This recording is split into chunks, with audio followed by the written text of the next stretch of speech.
Well, now we're going to be talking about a subject that it's a difficult subject for a lot of families, whether it's ourselves or our parents. We kind of worry about where we're going to be someday if we can't stay in our own home and take care of ourselves as we get older. Some nursing homes are very nice, but they can be very generalized and kind of impersonal. You've got the really big activity rooms, the huge dining rooms that everyone kind of corrals into. So there is a really wonderful alternative out there, Colorado Assisted Living Homes, and we have Tom and Eunice Kinrade with us this morning. Thanking us this morning. Thank you. Appreciate it. Tell us what is different about you. What is different? Well, first of all, we're small residential style assisted living homes. That means that we're in regular neighborhoods just like you and I live in. We have 6 to 8 residents per home with 24-hour-a-day care. So you may be driving down the street in your neighborhood and there could be a assisted living home right next door to you, and it lets the elderly live in the neighborhoods that they grew up in. Exactly. I was looking at your website and you were showing the photos of all these different homes that you all have, and you would never know just driving down the street that that is any kind of facility for a group home or anything. It just fits right into the neighborhood. I know you have a lot of happy patients that you're helping. We talked to some of them. I think we're going to hear from a couple of them right now. 2 days a week we exercise and we play bingo.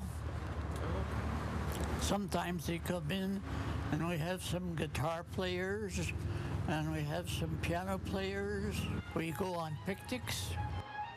And I'm still doing some hiking. We go out for rides and go shopping.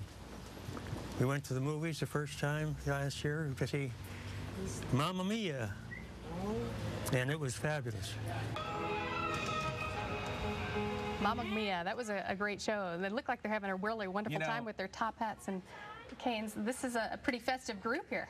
This was an exercise group that we had that Eunice actually teaches dance to them, and once a year we have a big family gathering, and the residents actually perform for their.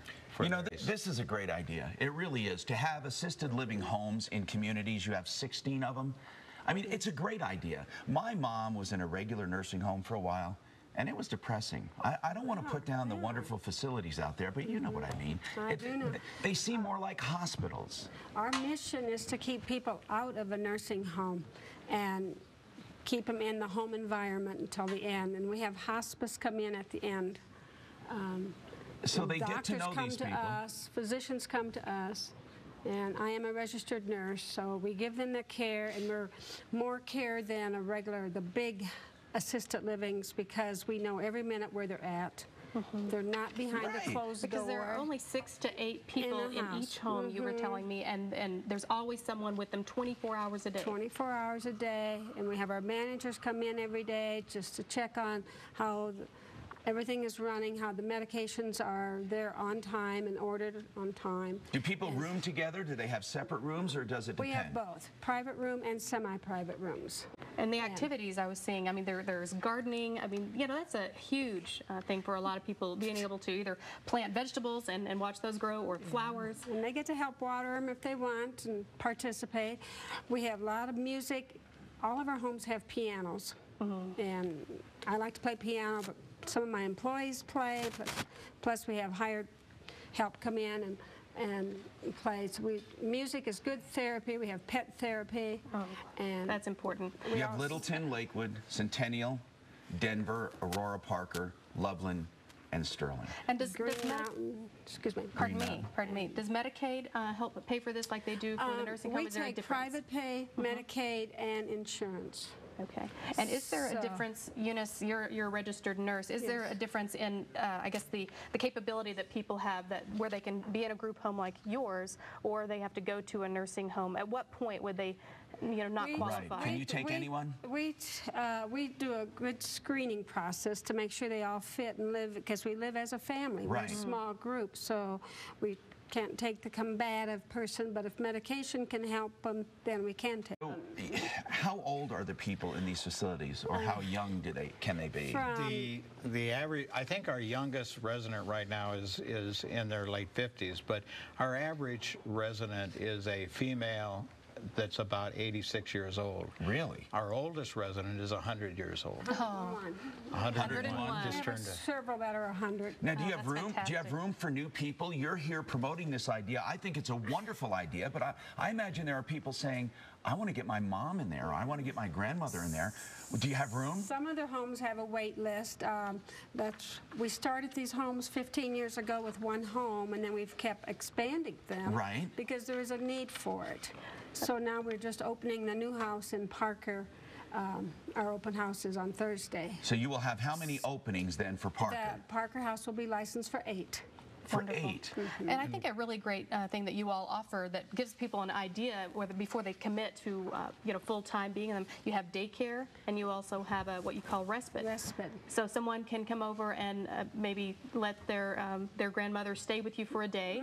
And Or vacations? And for vacations, when families go on vacations, and caregiving 24 hours a day for a family member wears on them. Yes. So they need a break. Yes, I've seen this personally with a very beloved member of our family. They were trying to help care for him at home, and everyone, it was physically, mentally exhausting, and I worried about my parents and the rest that they needed. So if they had something to come to like this, it just allowed them maybe a weekend to get away and just Exactly. rest. What's the level of skill of those employed at the homes? Nurses? Are they special caregivers? What do they do? Some What do are they have? nurses, some are CNAs, and some are personal care providers. They've all been through the training process of dealing with difficult behaviors, passing medications. They're qualified.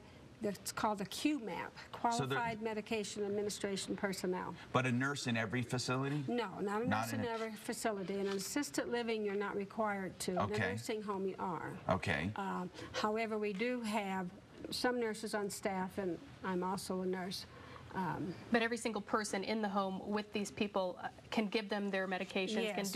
help them, assist them with their bath, help them That's get right. dressed, things like this. Exactly, because they are QMAPs. They've been certified by Right. the state. They're to all pass. trained and certified. You know you're going to have a waiting list. 303-948-0555.